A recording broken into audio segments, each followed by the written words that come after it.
I'm Ashley, enjoying the tranquil life alongside my husband, John. Yet there's a recurring issue. My brother's wife, Rachel. Together, they have a 3-year-old daughter named Aita, our cherished niece, adored by both John and me. While it's enjoyable to have Ada visit occasionally, Rachel seems to bring her over almost every week. Ashley, could you look after Ada this week? Rachel asks, as usual. Sure thing. Ada, behave yourself, okay? Okay. Ida eagerly bounds from the entryway to our living room, full of energy. Assuming John, who's lounging there, will take care of her, I steel myself to speak with Rachel. John and I adore Ada, but having her over every week is becoming a bit overwhelming. Even though we work from home, I'm an illustrator and John is a programmer. We're both freelancers. As freelancers, we have the flexibility to adjust our schedules based on our workload, but it's challenging to juggle childcare during busy periods. However, ensuring our niece's safety is our top priority, so I find myself multitasking, working on my tablet while keeping a watchful eye on her. I feel guilty for voicing my concerns to Rachel, my brother's wife, fearing it might strain their relationship, but the burden has become too heavy to bear. I'm truly sorry, but could today be the last day we watch Ada? I ask her gently. It's only later that I realize my mistake. She arches her eyebrows and sharply rebukes me. You wouldn't understand, Ashley, not having children of your own. Raising kids is incredibly tough. You can't possibly comprehend the challenges we face with Ada. Her words pierce my heart like daggers. It's because I'm infertile, I confess, feeling the weight of the admission. John and I have always dreamed of having children. We talked about it before we got married. But despite our efforts, we couldn't conceive. After seeking medical advice, we learned about my condition, which makes pregnancy extremely difficult. We're currently undergoing fertility treatments, which are physically taxing and financially draining. Each month, the hopeful anticipation of starting a family brings immense emotional stress for both John and me. Being blamed for not understanding the challenges of parenthood strikes a painful chord, especially amidst our struggles. But her accusations don't cease. Unlike you two who stay cooped up at home, I'm a sociable person. I have many friends who depend on me. Today, I brought Ada here because I'm heading to London to visit a friend. You two, who lead reclusive lives and don't contribute to society, should be grateful that I'm doing you a favor too. If you understand, take good care of Ada and stop complaining. After Rachel's heated departure, her scent lingering in the air, I re-enter the living room. John, evidently privy to the confrontation, wears an unusual frown. I didn't want Ada to witness all that, that's why I stayed back. But that was too much, he remarks, his tone edged with irritation. It's been roughly a month since little Ada began her weekly visits. Sensing it's time to address the situation, I resolve to call my brother Chris. Hey Chris. Hey Ashley. What's going on? It's been a while. Everything alright?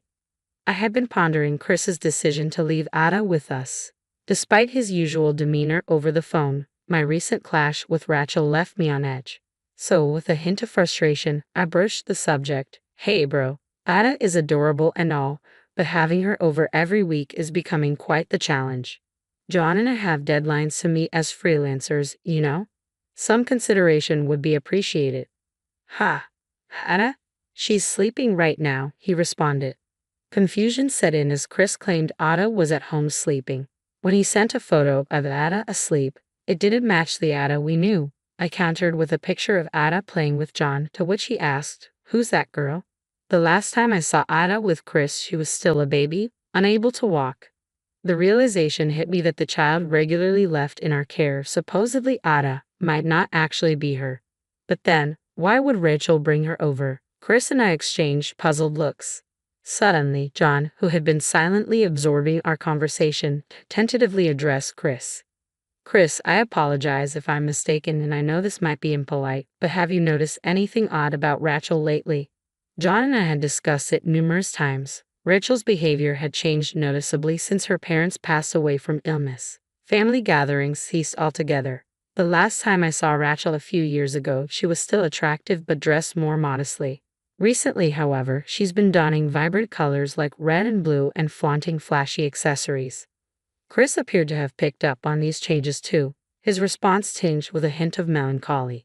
Yeah, maybe, he admitted before abruptly ending the call with a promise to follow up later. While we sympathized with Chris's situation, John and I couldn't shake the suspicion that Rachel might be unfaithful. There was little we could do about her possible infidelity other than trust Chris to handle it. Our focus shifted to uncovering the identity of the cheerful girl playing before us.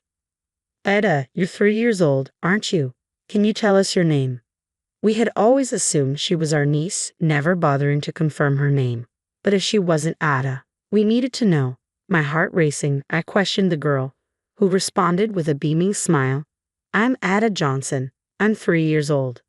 After a brief exchange of glances with John, we praised little Ada, trying to maintain our composure. You said that perfectly, we chimed in, hoping to conceal our unease. We carried on as usual, not wanting Ada to sense our apprehension. The surname Johnson was unfamiliar to us, leaving us uncertain of the child's origin. Despite our confusion, it was evident that little Ada was innocent in all of this. Hoping to aid my brother in his investigation, I messaged him on WhatsApp, informing him that the girl with us was Ada Johnson. His reply was curt, "Understood, thanks." Later that afternoon, my brother showed up at our doorstep with another person in tow. Sorry to impose, but I need to discuss something with Rachel when she comes to collect Ada. Would you mind if we wait here? He inquired, and I readily consented, still harboring resentment toward Rachel for betraying my brother. As the evening slipped into night, Rachel stumbled into our home, clearly intoxicated. I'm back, Peter. I'm here to take you home, she slurred, oblivious to the impending tempest. As Rachel casually strolled back, seemingly on the verge of breaking, I greeted her with a forced smile. Hey, welcome back, Rachel. You seem a bit tipsy. How about I get you some water? That'd be great. Is this your way of making up for the nonsense you spouted earlier? As Rachel entered the living room, her usual cheerful demeanor contrasting with her slightly inebriated state, Ada was engrossed in play on the lap of a woman.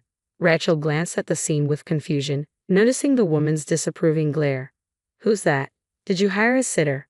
Nice to meet you. I'm Katie Johnson, Ada's mom.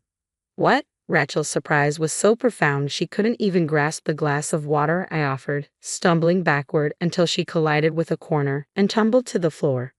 I watched her sprawled there, offering no assistance, when my brother's voice echoed from the entrance. I've brought him. Why is Chris here too? Rachel, still on the floor, exclaimed as my brother ushered in a man with flamboyantly colored hair. Rachel blanched at the sight of the man, and he paled upon seeing Katie. My brother directed Rachel and the unfamiliar man to sit beside each other. Though unbidden, they both attempted to straighten up, but their posture remained uneasy, their eyes darting about with evident unease. Because it wasn't suitable to subject a child to such a tense situation, John, who had been entertaining Ada in the adjacent room, whisked her away. With everyone assembled, my brother assumed command, fixing his gaze on Rachel and the man.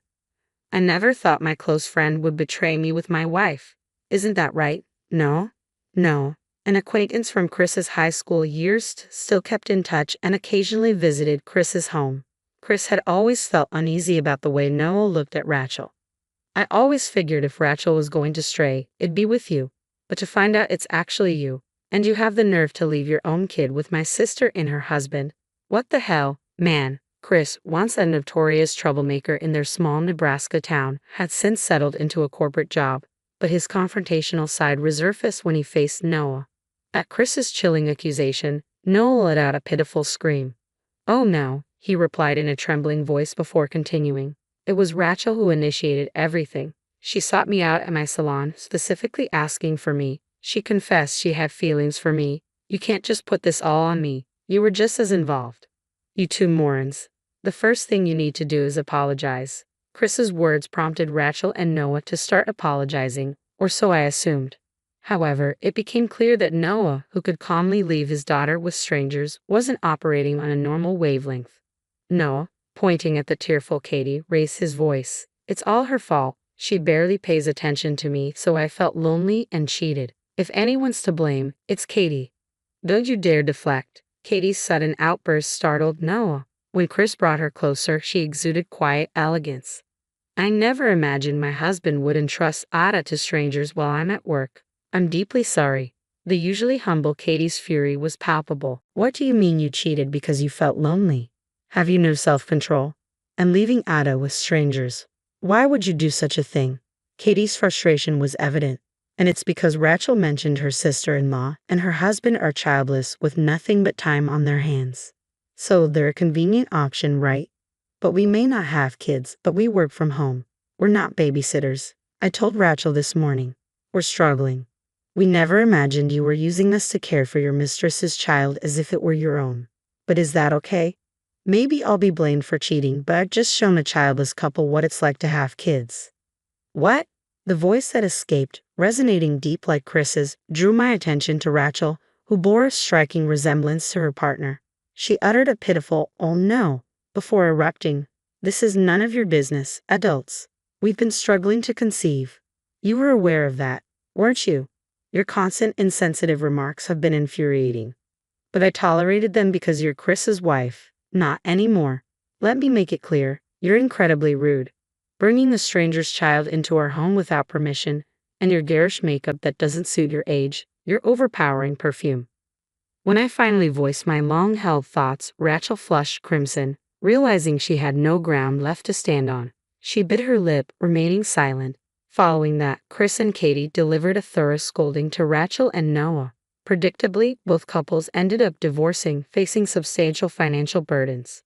Chris spread the news of Noah's affair with Rachel to his friends in Nebraska, and the gossip soon reached Noah's local hair salon. Noah, now the talk of the town, found himself unemployed after being fired. Rachel, previously a homemaker, struggled to secure employment, lacking work experience since she became a housewife straight out of college. Unsurprisingly, her job hunt proved arduous. Upon discovering her infidelity, Rachel's parents disowned her, leaving her to scrape by with sporadic odd jobs. Both Rachel and Noah lost not only their jobs but also their families due to their indiscretions, finding themselves in a pitiable state. To my surprise, fertility treatments proved successful for me. I'm pregnant, and guess what? We're expecting twins. John and I couldn't hold back tears of joy as we eagerly anticipate the arrival of our babies. We still maintain close ties with Ada and Katie, with whom we share a unique bond. Ada and Arnis Ada get along famously, often playing joyfully together. They even lovingly touch my belly, addressing the babies with, "Let's play together once you're born," which melts my heart. Despite my brother Chris and Katie being betrayed by their partners, they've committed to raising their children as single parents. John and I stand ready to assist in any way necessary.